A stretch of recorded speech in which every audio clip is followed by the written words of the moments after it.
रुख पे लिखी है बचपन कहानी, बहते हैं आंसू जैसे दरिया पानी, लुक छुप खेल है यारो, मैं डर डर के खेला हूँ. بله بله مامان.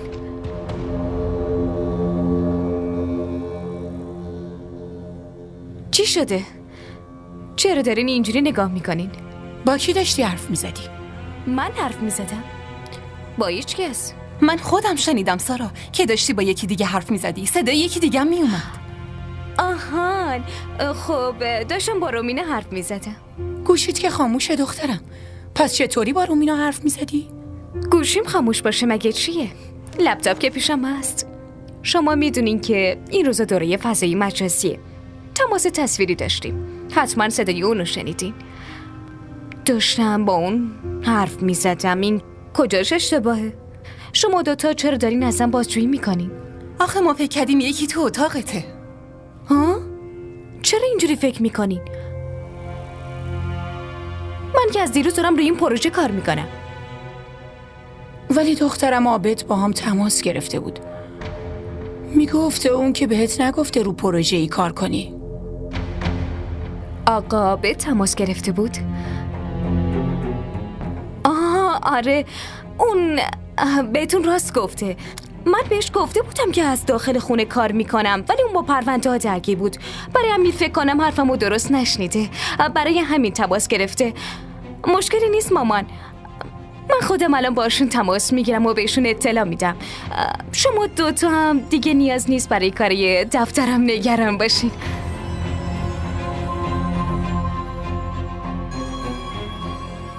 باشه دخترم، کارت تموم شد بیا پیشمون. فقط اومدین همینو بگی؟ نهار حاضره.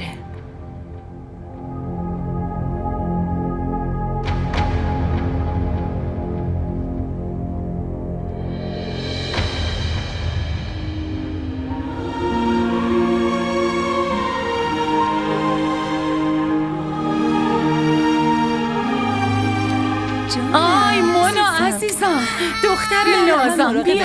میخوام لباسشو عوض کنم. بیا عزیزم، چی شده؟ لباسشو عوض بدینش کنم. من عوضش میکنم. نه فقط اتاقو نشون بدین خودم عوض خیلی خوب کنم. باشه. لباسشو عوض کن. بیا دختر. ای بابا، بیچاره از بس گریه کرد هلاک شد. عجله کنین. اگه شما خسته شدین مونا رو بدین به ما مواظبش هستیم. نه من راحتم. نه دخترم، انبر راست میگه. اگه میخوای بری میتونی بری. 1000 تا کار داری. در ضمن مونا که الان خونه خودشه. خاله جون بهتون بر نخوره، اما بلال مونا رو دست من سپرده، پس منم دوباره به خودش برمیگردونم. آخه امانتو باید به صاحبش برگردوند. مامان داداش بلال قبلا به ما خیلی اعتماد داشت نه؟ ولی اعتماد اونو که سارا برای همیشه از بین برد. میدونین چیه؟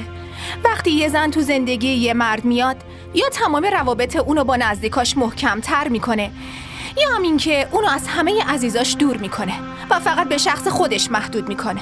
خب زن داداش سارا هم همین کارو کرد. داداش بلال به گفته اون میخوابید و بیدار میشد، میخورد و میرفت. یه جورایی قلم حلقه به گوش سارا بود، مگه نه مامان؟ من مادرش بودم و دستشو گرفتم و راه رفتن یادش دادم.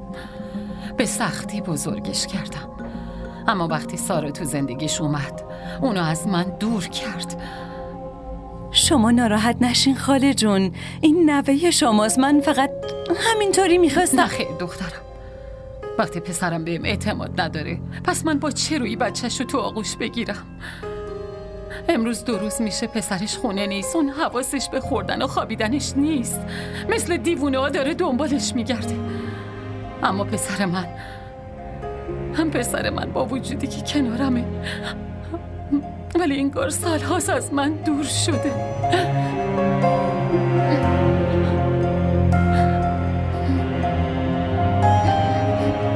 افروز، من میدونم که تو خیلی برای ما تلاش کردی، اونم بدون هیچ توقعی.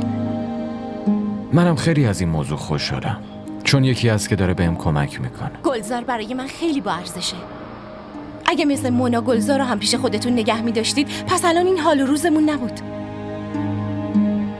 من اصلا نمیفهمم که چرا تو و سارا همش این جمله رو تکرار میکنین. آخه خانواده من چطور میتونن انقدر سنگ دل بشن که گلزار رو مجبور کنن از خونه فرار کنه؟ واقعا؟ اگه اینجوریه پس چرا مونا رو بهش نمیسپارین و سر کار نمیرین؟ راستش مونا الان خیلی کوچیکه، باید خیلی مراقبش باشم. خواهرم تلاش کرد که ازش مواظبت کنه اما نتونست. واقعا موضوع همینه، اون نتونست مراقبت کنه. تو چرا میخندی؟ پس چی کار کنم داداش بلال؟ شما هنوزم فکر میکنین که مامان و خواهراتون خیلی با مسئولیتن. متاسفانه سارا هم مثل شما به مادرش کاملا اعتماد داره. نمیدونم شما کی به همدیگه اعتماد میکنین. 7 روز من با چشمای خودم دیدم. مامان داشت به گلزار غذا میداد اما گلزار بهش بی‌احترامی کرد. داداش بلال گاهی وقتا چیزایی که با چشم میبینی واقعیت نیستن. اون واقعیتی که داری ازش میگی یه بچه بهت گفته. چطور میتونی مطمئن باشی که حقیقت داره؟ من فقط اینو میدونم که بچه ها دروغ نمیگن.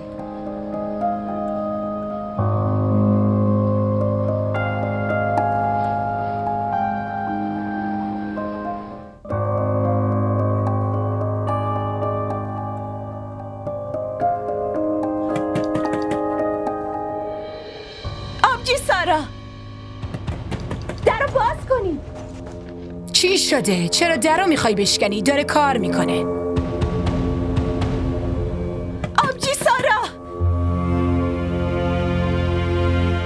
دختر مگه چی شده؟ ها؟ چرا نمیذاری اون راحت باشه؟ موضوع چیه؟ آبجی سارا درو باز کنی.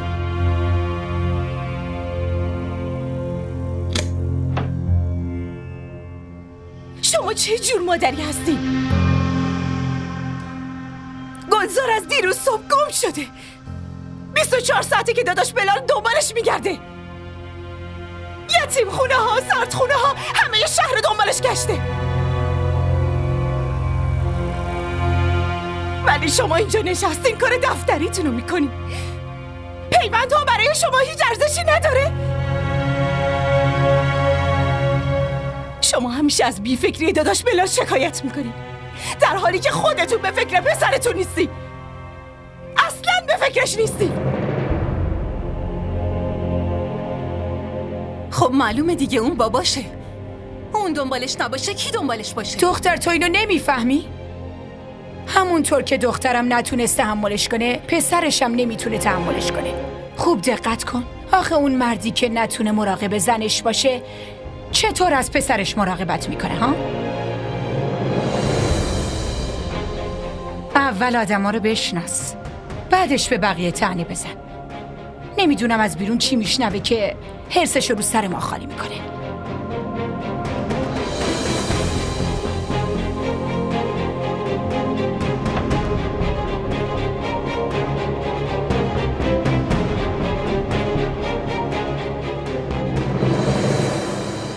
چی شده؟ تو که الان میخندید یا فیلم میدیدی؟ چرا اخمات تو هم رفته؟ نمیدونم. منم دارم میپرسم که چرا نمیدونی؟ دلیلش چیه که اخمات تو هم رفته؟ نکنه به خاطر حرفای افروز ناراحت شدی؟ اون عادتش از این حرفا بزنه. نگران نباش. مامان من نمیخواستم بابا رو ناراحت کنم آخه. که اینطور؟ پس اون کاری که بابات باهات کرد چی؟ اونو چی میگی؟ اما بابام هیچ تقصیری نداشت. حتی هیچی هم نمیدونست. همش هم سر کار بود. در هر صورت بابات به جای بقیه باید به تو اعتماد میکرد مگه نه؟ مامان شما هم باید به بابا اعتماد میکردین. خب اعتماد داشتم. شما به مامان بزرگ اعتماد داشتین.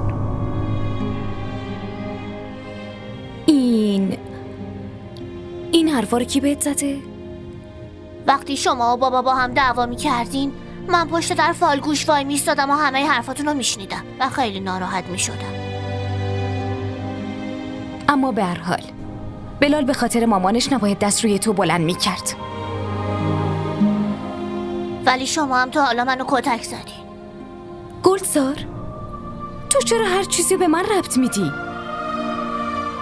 من اگه تو رو کتک میزدم بعداً ازت عذرخواهی میکردم. تو تمام ناراحتیای گذشته رو تو دلت نگه داشتی؟ من اینقدر آدم بدیم؟ بیا اینجا ببینم. من دیگه بهت هیچی نمیگم. نه رو دست بلند میکنم نه اذیتت میکنم. مامانو بخشیدی مگه نه؟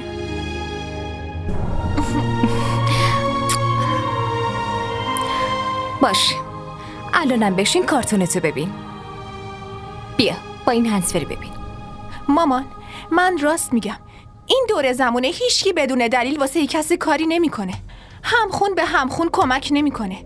اما اون از صبح تا شب همش مراقب مناست. اونو میخوابونه، بهش غذا میده، لباساشو عوض میکنه، همش مراقبشه. اینطور نیست دخترم. امروز دختر و پسر با هم دوستن.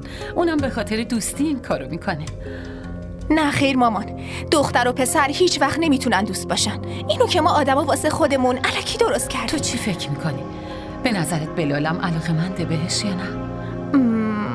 داداشو که نمیدونم، اما از اون دختره 100% مطمئنم که از داداشم خوشش اومده. هی دخترم، داداشت بیشتر از ما به اون اعتماد داره. ندیدی مونا رو به اون سپرده و چطور با خیال راحت این ور اون ور میره؟ مامان، ما باید این اعتماد داداشو به عشق و علاقه تغییرش بدیم. چرا؟ یعنی چی چرا؟ شما نمیخواین داداش از شر سارا و افروز زودتر خلاص بشه؟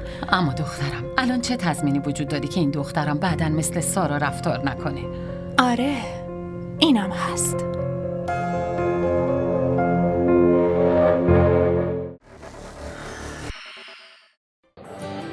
بگو ببینم خوشگله. یعنی وقتی آدم عاشق یکی میشه دیگه نمیپرسه که چقدر خوشگل. شاید اون از همه خوشگل‌تر باشه. این عشق عزیز دلم. آب نیست که هر وقت تشنت شد بگی یه لیوان آب بده. برای آب باید هزینه‌ش رو داد. به همون قیمتی که تشنه‌های کربلا پرداخت کردن.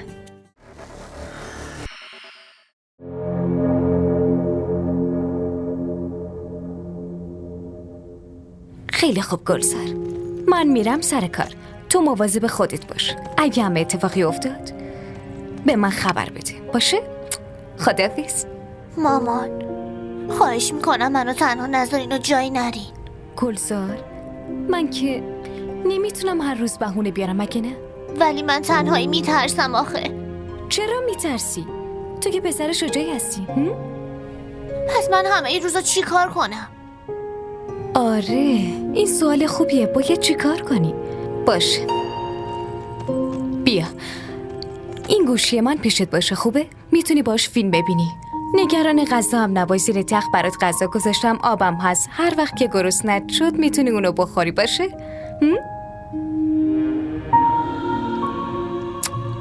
گلزار، اگه اینجوری نگاه کنی من چجوری برم سر کار؟ اونجا هم برم همش نگران تو میمونم. اصلا یه کاری کن، من سعی میکنم که زود برگردم خونه. باشه؟ خداحافظ. مامان، بیاین گوشیتون رو با خودتون ببرین. نه خیر، تو اینجوری حوصلت سر میره. نه، من کاری میکنم که حوصلم سر نره. با هواپیماها هم بازی میکنم، خودم رو سرگرم میکنم، چون ممکنه شما به گوشیتون نیاز داشته باشین. مراقب خودت باش. از اتاق بیرون نرو. خداحافظ.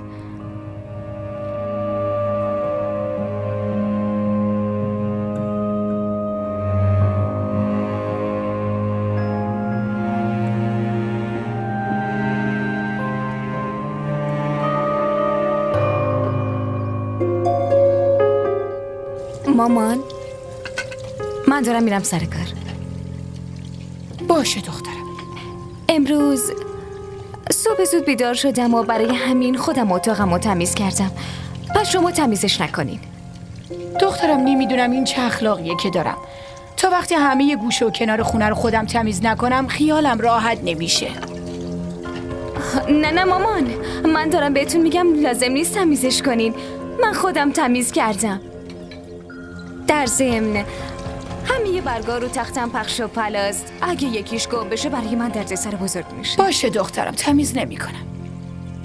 پس اتاق تمیز نکنینا. باشه دخترم، تمیز نمیکنم.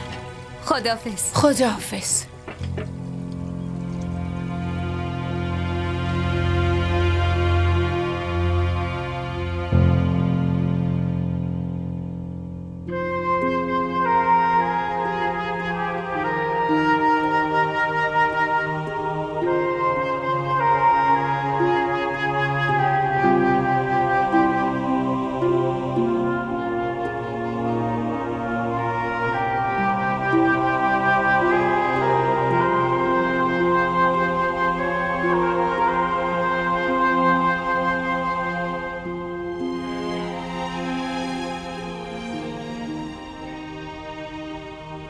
نگران نباش بلال، گلزار پیدا میشه. پلیسا دنبالش میگردن. آره اما میدونی من به سارا شک دارم. چرا به سارا؟ از دیروز که به سارا خبر گم شدن گلزار رو دادم اون سکوت کرد. حداقل باید هر لحظه راجع به گلزار خبر میگرفت. آخه یه مادر چطور میتونه انقدر سنگدل باشه؟ آره مشکوکه.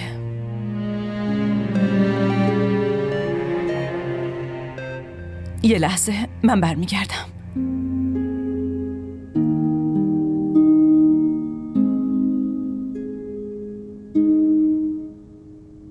الو، سلام علیکم دخترم، من مامان بلالم. میخواستم تنهایی باهات حرف بزنم اگه وقت داشته باشی. میشه امکانش هست؟ نگران نباشید خاله، بفرمایین. بگین موضوع چیه؟ دخترم من و عنبر میخوایم یه سر بیای خونمون. کی؟ هرچه زودتر باشه همونقدر بهتره دخترم.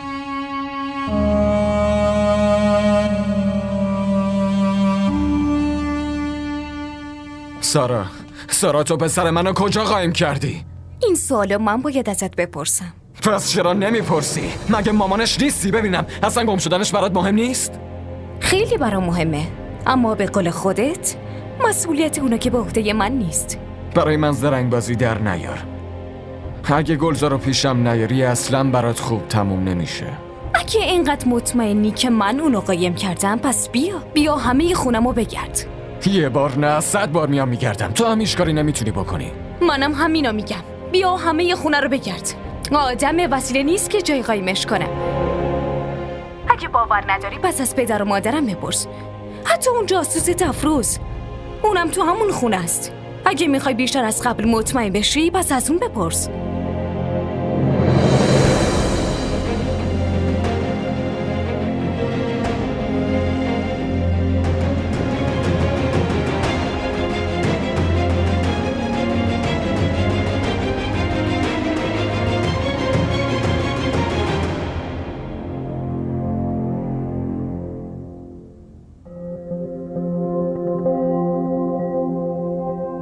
وای خدا، اینا منو دیوونه کردن.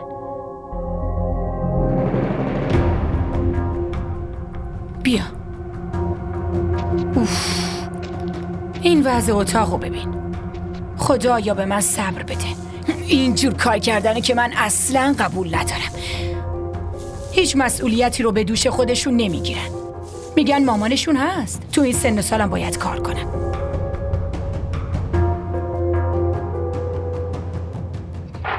ها؟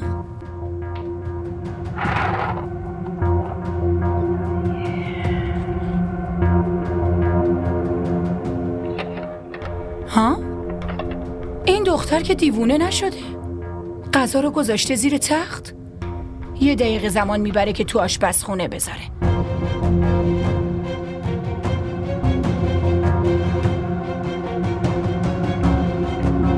هی مثلا گفته من اتاقو تمیز کردم و مرتبه.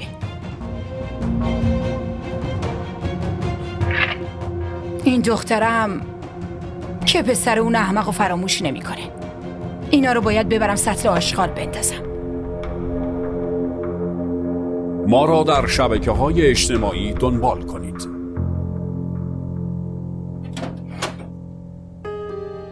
سلام علیکم مامان. علیک السلام. به نظر تو تلفن خیلی عجله داشتین، خیر باشه. دخترم عابد امشب قرار شام بیاد خونمون. حالا این همه کار رو باید من و تو انجام بدیم. کار این شرکت رو ولش کن. اونا که همیشه از فرار نمی کنن. یا آفرین. زود کیفتو بذار و بیا آشپزخونه. باشه چشم مامان.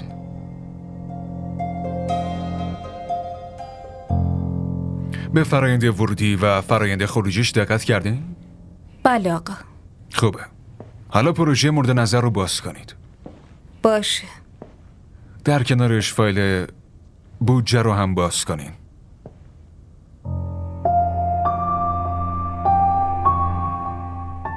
سارا خانم؟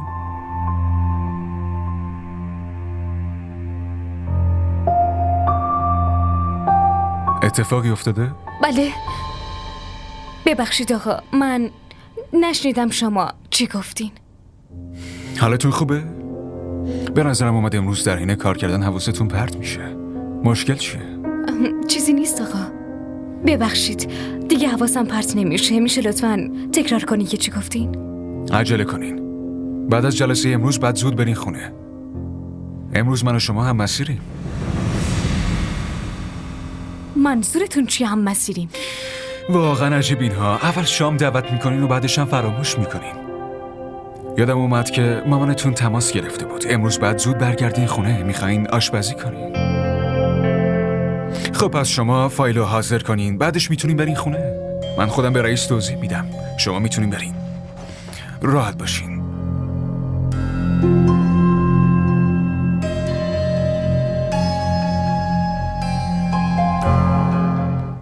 دخترم بهت بر نخوره ولی من غیر مستقیم حرفمو نمیزنم. رک و واضح حرفمو بهت میگم. چون ما در این مورد یه خورده عجله داریم.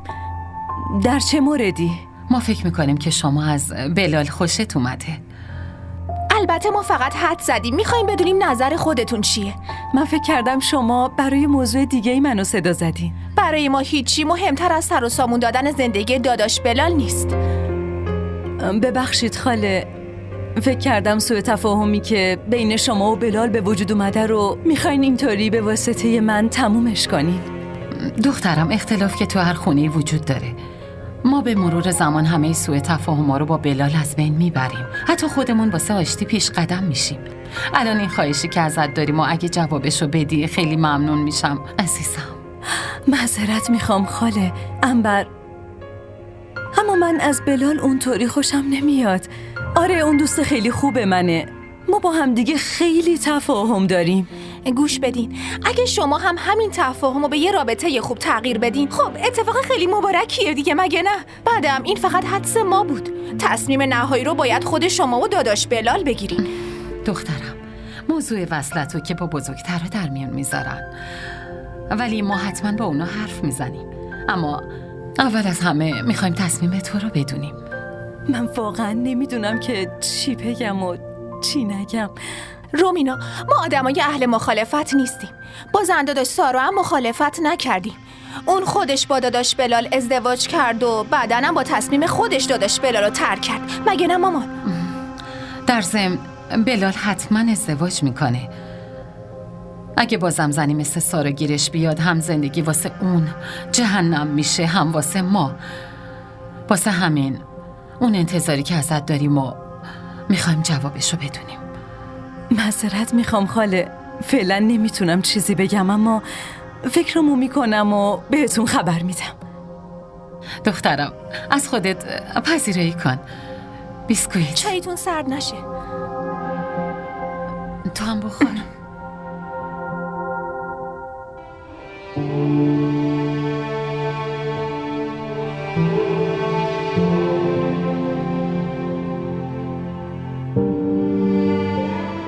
ملیه این برنج خیلی کثیف شده، یادت باشه خیلی تمیز بشوریش. چشم مامان جان. مامان این مسخره بازی چی شده دخترم؟ شما بدونین که از من بپرسیم شام دعوتش کردین؟ رضایت و تصمیم منم مهمه یا نه؟ رضایت تو اون بلال بود که باهاش ازدواج کردیم. هنوزم داریم تاوانشو پس میدیم.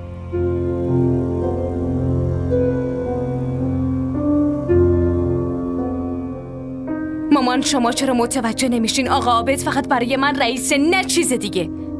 نگران نباش، کاری میکنم برات بیشتر از رئیس بشه. بعد از ازدواج تو رئیس اون میشی. ملیه دختر به این احمق توضیح بده. آره دیگه دختر. موضوع جوریه که شوهر خودشو رئیس میدونه، اما در واقع زن رئیسه. چون که همیشه افسر زن دست مردشه. شما اصلا میدونی من از چه بحرانی دارم میگذرم؟ این براتون شوخیه؟ من هنوز نتونستم بلال و بچه‌ها رو فراموش کنم، اون وقت شما دارین از این حرفا میزنین؟ باشه، غذا بپزین و ازش حسابی پذیرایی کنین، اما از من انتظار نداشته باشین از اتاقم بیام بیرون.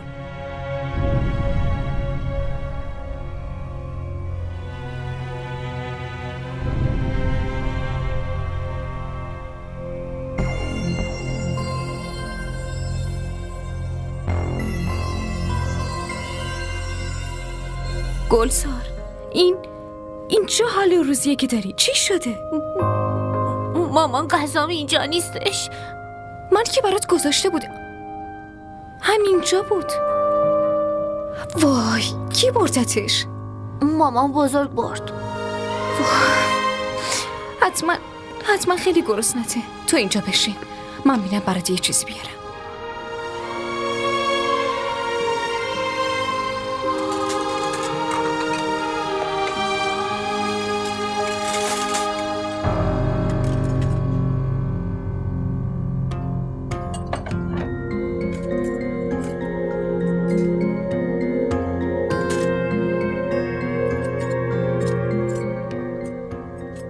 چی شده؟ مگه سر کارت نهار نخوردی؟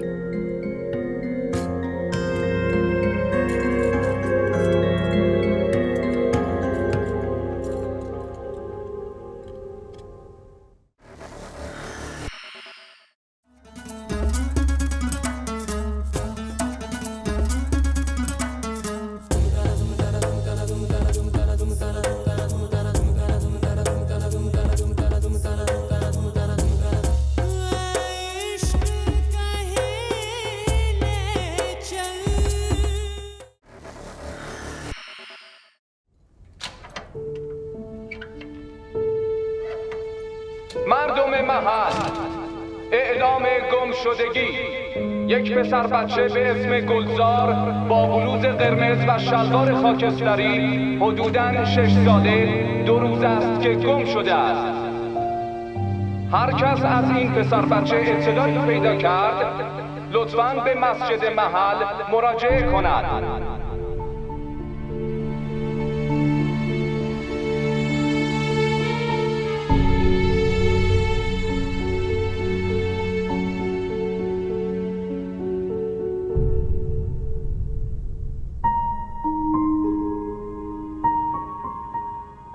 مامان، این عابد کیه که الان حرف ازدواجتون باهاش شد؟ فراموشش کن پسرم.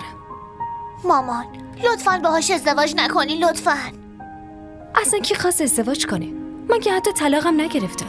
ولی مامان شما میدونین که مامان بزرگ امشب اونو شام دعوت کرده.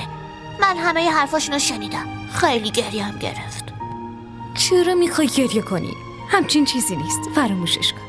باشه، ولی اگه اون امشب اومد اینجا قول بدین که پیشش نمیرین و پیش من میمونید. باشه نمیرم. زود باش دخترم، درو باز کن. فکر کنم عابد اومد.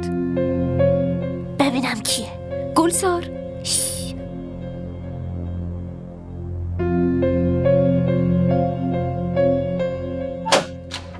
سلام علیکم. سلام علیکم. بفرمایید، خوش اومدید. ممنونم.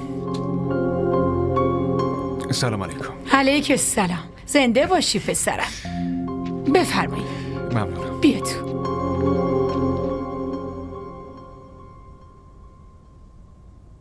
مامان این همون دوست باباست که به مونا خون داده بود. من میرم بهش بگم که با شما ازدواج نکنه. میرم بهش بگم. کجا داری میری؟ همینجا وایستا.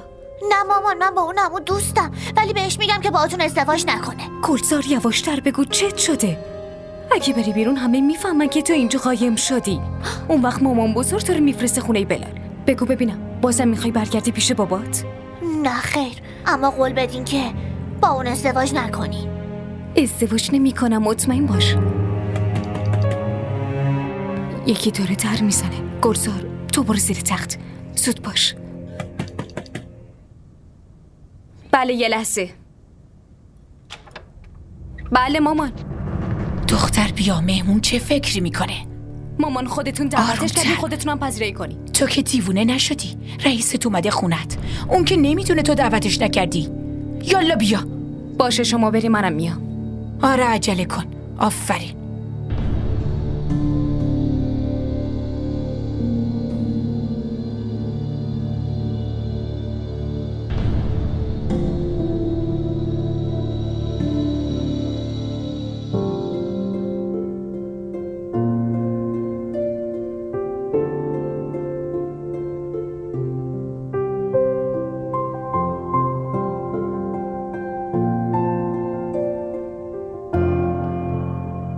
خاله باور کنین که اصلا فکر نمی‌کردم انقدر حرفای جالب بزنین. من از همصحبتی با شما لذت میبرم. باور کنین.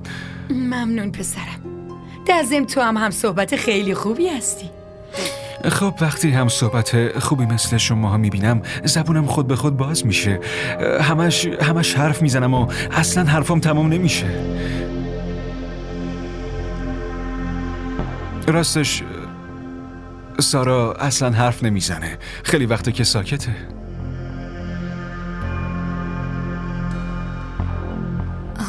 من دارم به حرفای شما گوش میدم. نمیخوام که فقط من حرف بزنم. میخوام از تو هم بشنوم. من اگه میدونستم که قصد صحبت کردن نداری، خب میدونین خاله گوشامو میذاشتم خونه و میومدم. بفرمایید. ما را در شبکه‌های اجتماعی دنبال کنید.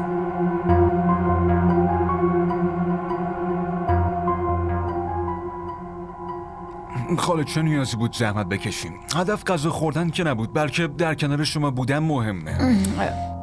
پسرم منم همینو گفتم، ولی بچه‌های این دور زمونه کی حرف گوش دادن؟ گفت نه خیر، آقا عابد اولین بار خونمون میاد. تو پذیرایی ازشون هیچی نباید کم و کسر باشه. خیلی ممنونم سارا. پسرم از این دختر پارچه ها جلوش بردار. پارچه بردار. خیلی ممنون، کافیه. یه ذره که باید ازش بخوری، خیلی واسش زحمت کشیده. خیلی ممنون. و اینم خورش مرغ حیدرآبادیه، غذای مورد علاقه ساراست. نه خیر خاله، خیلی ممنونم. من سیر شدم، زیاد خوردم باور کنید. چطور اینقدر زود سیر شدی پسرم؟ هنوز این غذاها مونده و این دسر بادامی رو هم درست کرده. راست میگه. خانم بذار هرچی دوست داره بخوره. اون قراره بره خونش و اجازه بده که سالم برسه. وای عمو، شما حرف دلم و نه حرف معده‌مو زدین. خیلی ممنونم. راستش سارا داشتم فکر میکردم دیر از شرکت برگشتی. تو این مدت کم چطور این همه غذا برامون درست کردی؟ واقعا شگفت زده شدم. خب این غذا آره خیلی زود غذا درست میکنه. روزی که سارا غذا درست میکنه ما همه انگشتامونو باهاش میخوریم. مگه نه ملیه؟ آره مامان کاملا درست میگه.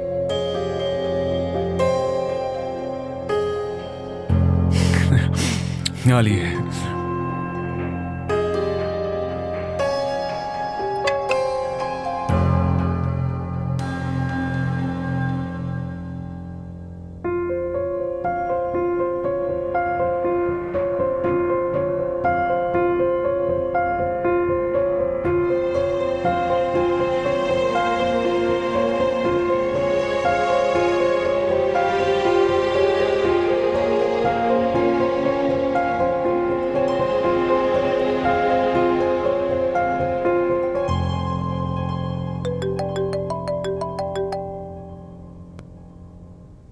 رو افروز بگو. شما چه جور آدمی هستی؟ اینجا داره تدارک ازدواج سارا انجام میشه ولی برای شما هیچ فرقی نداره. من فکر کردم این وقت شب تماس گرفتی حتما در مورد گلزار خبری شده. داداش بلال اگه شما دوتا طلاق نمیگرفتین الان گلزار پیشتون بود. شما دوتا چرا اینو نمیفهمین؟ این حرفا اصلا برای من مهم نیست. اگه شما دوتا به همین روال پیش برین حتما یه روزی مونا رو هم از دست میدین. افروز بهت گفتم که این حرفای بیهوده اصلا برام مهم نیست. درسته. پس از وقتی سارا با دوست صمیمیتون ازدواج کرد حال و روزتون دیدن داره. کی؟ کدوم یکی از دوستام؟ شما که الان گفتیم براتون مهم نیست. آره، سارا با هر کی میخواد ازدواج کنه. من واقعا برام مهم نیست. هر کسی نه. عابد. مامان داره کاری میکنه که آبجی سارا و عابد به هم نزدیک بشن.